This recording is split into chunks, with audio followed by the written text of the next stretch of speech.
powered by the Inside the Birds podcast. Now, live from inside the Matt Black Kia Studios, it's Football at 4. Football at 4 is powered by the Inside the Birds podcast. Eagles at camp. Full pads today. Adam Caplan, he's in L.A. for the training camp tour. It's continuing. We'll take a look at his stops through today, where he's been, where he's going, what he's hearing, what he's seen, as he joins us now. Adam Caplan from the Inside the Birds podcast at InsideTheBirds.com, live in L.A. as the Eagles continue their first day at camp. Everybody else has got things going on. Adam, your tour stops. You've been all over the place so far.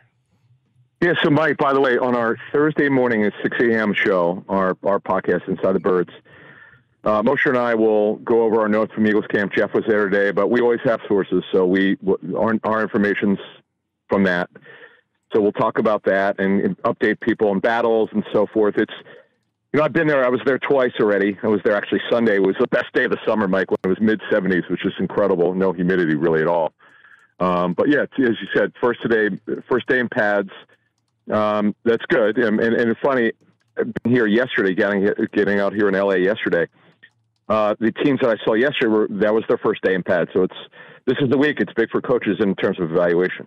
Yeah, so we know that it's a big day for the Eagles getting the pads on for the first time. We get a chance to see some of their battles. You've been to the Eagles twice, Giants, Cowboys, and the two L.A. teams out there. Where are you going to be the rest of the week? Yeah, so tonight I got another doubleheader. I have the Rams tonight. Chargers again. I'm with the Chargers today. They just ended practice a couple hours ago. So I was with the Chargers today. I'll be with the Rams tonight. Then I will see the Chargers tomorrow morning, fly home, see the Ravens on Thursday. Steelers is a reschedule because the weather is bad in Latrobe, Pennsylvania last weekend. So I'll see them, if weather permitting, potentially Friday. Now, Friday we may have storms, so we'll see about the Eagles practice on Friday. But you know what the cool thing is? Remember we told you about the first 8 days, the Eagles are the only NFL team not to have back-to-back days of practices. Well, the eight days will end on Friday. So Friday will be the start of the back-to-back practices, so that's a good thing. All right. Give us a couple takeaways that you're seeing at some of the camps that you've been to so far with some of these teams, because some of these teams are on the Eagles schedule this year. Yeah, no doubt, Mike. I mean, the Cowboys, I have to tell you, they are loaded. This is the deepest cornerback group of the National Football League. Yes, some of these guys have had injury issues, some character issues. Those are facts, but they're very talented. They added Stephon Gilmore at corner. Boy, he had some great battles yesterday with Brandon Cooks. Brandon Cooks had something significant at receiver. They were not a heavy 11 personnel team, which means 3 receivers and 1 tight end, but I would expect them to do that. And by the way, Schoonmaker, their second-round pick, the tight end, has a partially torn plantar fascia. That's why he's on the NFI list. He's not even practicing. And they're pretty light at tight end. That's going to be a problem for them. But overall, this is a very talented team. We know they always seem to choke somehow. Eagles fans love that. But you can't discount the talent they have, or the coaching's pretty good. But Mike McCarthy, by the way, taking over the offensive coordinator role, more or less. He's calling the plays. Brian Schottenheimer is technically the offense coordinator, but McCarthy's calling the plays. Yeah, obviously everybody got their eyes on the Cowboys and the Eagles, the top 2 teams in the NFC East last season, and a lot of people think that the Cowboys maybe have closed the gap on the Eagles, and obviously some takeaways from those camps. Let's say some takeaways on what you're hearing at this camp. And what about, I guess, one of the bigger stories so far has been the running back DeAndre Swift, his inclusion in the passing game. Are we finally going to see a running back catch the football in this offense? In fact, Kenny Gainwell had over the first 2 years of the Sirianni regime, the high of receptions for a season, a paltry 33 by Gainwell 2 years ago. Gainwell had, I think, just 22 this past season. A couple of things. Remember, he had the rough training camp. They didn't really trust him in the pass game, carrying out assignments and so forth till late in the season where he made that run. We know he closed the season well and in playoffs very well. But look, I said this on our Monday show on Inside the Birds. I've been fooled before with this stuff. What you see sometimes at training camp is not even close to what they do in the regular season. I know they're trying new, they try things, but when you make a trade for DeAndre Swift, I get it. It's only a 2025 fourth, but it's still a 4th round pick. You're going to throw the ball more. And they made this concerted effort, Mike. I wrote about this for my friends at Pro Football Network in my piece my notes piece, and I broke down kind of what we see with Swift. They made a deliberate decision that the running backs in particular, Swift, are going to get the football. And it's not checkdowns, Mike. Not like we know that Hurts is not a checkdown quarterback like his predecessor Wentz. He wants to throw the ball downfield. We probably talked about this for 6 months. You're not going to get Hurts to check the ball down. He's not that type of guy. He's either going to run or he's going to be aggressive throwing the ball downfield. That's the way that he is. But if you design the plays, you actually have designed plays for the running backs, particularly Swift, it's going to change. It's going to change. It's going to change this season. I don't have a lot of strong takeaways from training camps when I go. There's certain things that I see and I write them down. We'll see if it happens. This is one that I'd be shocked if this doesn't happen in the regular season. Yeah, I know that a lot of people looking forward to that. They got Swift in here, a guy who can catch the football. Will they add that little wrinkle to the offense? We did hear from Brian Johnson today. We can get more on that. But first, what's going on at the right guard position? It seems that there's a guy that's taking all the snaps there, but Nick Sirianni doesn't seem to want to name anybody yet. No, and he shouldn't, because we said this on our Monday show, Mike, and it still is going to be the case throughout the training camp. Jobs are not won after 3 days.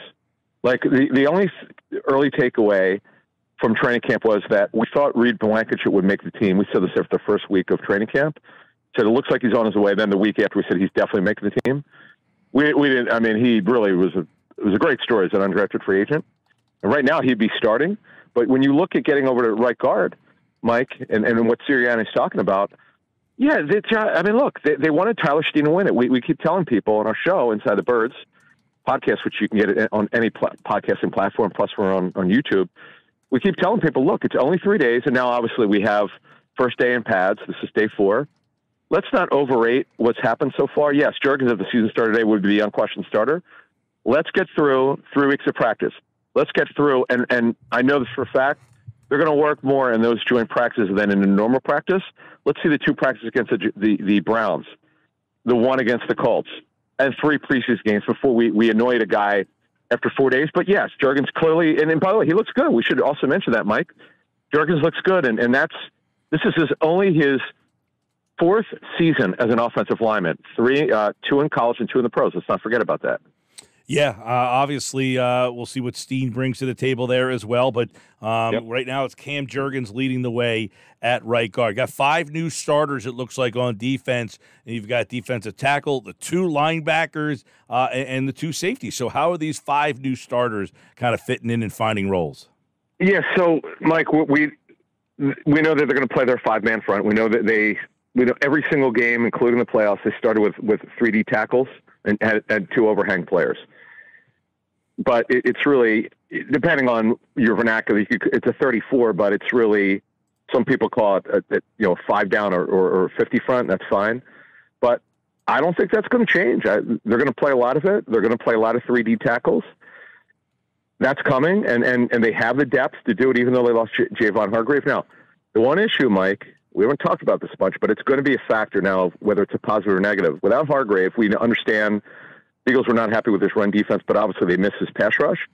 The hope here, Mike, is that Jalen Carter, because he's got off to a good start, provides a pass rush. Hargrave is super low to the ground, explosive off the snap. Carter is so strong physically, Mike. That's the one area we're looking forward to watching over the next 3 weeks leading up to the season. What could Jalen Carter do as a pass rusher, not so much a run defender? Yeah, obviously everybody seems to be raving about what they're seeing from Carter so far there.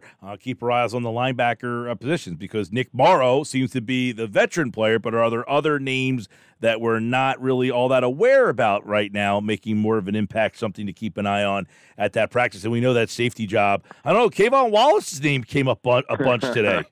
I know. Let's get to inside linebacker and then safety. We'll get out of here. But inside linebacker, Mike, it's 2 new starters. No matter who starts, it'll be 2 new guys. The 2 previous guys are gone now. They were gone in free agency. So when you look at this situation, there's only one thing we know, which is a definite. Nakobe Dean is starting as the Mike linebacker because they start 2 inside linebackers in this odd man front. In this, it's really a 34 front, but. The other front, look, the other inside linebacker should be Nick Morrow. It's not a lock. Christian Ellis is bigger physically. There's certain things he can do. He's new to coverage. It's funny. He's made great plays. He's had a bunch of picks going back to OTAs, but those are individual plays. Overall, he's still kind of new to it, but he's been instinctive, and he's bigger. As I said, he's bigger physically. He might be a better athlete too. We know Morrow's a pretty smart guy. We talked to Paul Gunther, the former Raiders defense coordinator, coached him for a couple years with the Raiders. He gave Nick a second year the green dot, and he won't wear it here, but he's really smart. I know he's not that big physically. Ellis is much bigger. We do expect Morrow to win it. And the other thing is, we said this on Monday's show, we expect him to add there's a very good chance before the season starts, Mike, it doesn't have to be tomorrow, that they add one more inside linebacker, and it should be a veteran, someone who started games. Because if they go into the season today, Mike, they only have 3 inside linebackers. When I talk about that they know. Sean Bradley's a special teamer player only. He could play in a pinch if you need him to, but they don't use him on defense. Davion Taylor was cut last season, so they need a fourth guy, and that to me would be smart if they add someone, again, before the season starts. I don't need to do it now. Yeah, and obviously the team, this first day of hitting today, or pads on, I guess you could say, was first day. So that middle inside linebacker could really materialize a lot over the next couple of weeks. Their first preseason game, of course, on the 12th. And then the safety spot, as you kind of said, I mean, you got Kayvon Wallace having a day. It looks like Reed Blankenship. He was on the podium today. So it looks like they're looking at Blankenship. Looks like he almost has a role now. Well, Wallace will play on special teams. When we get rolling for the season, could Sidney Brown be the fourth safety? Yes. He clearly is a ways away, running with the third team.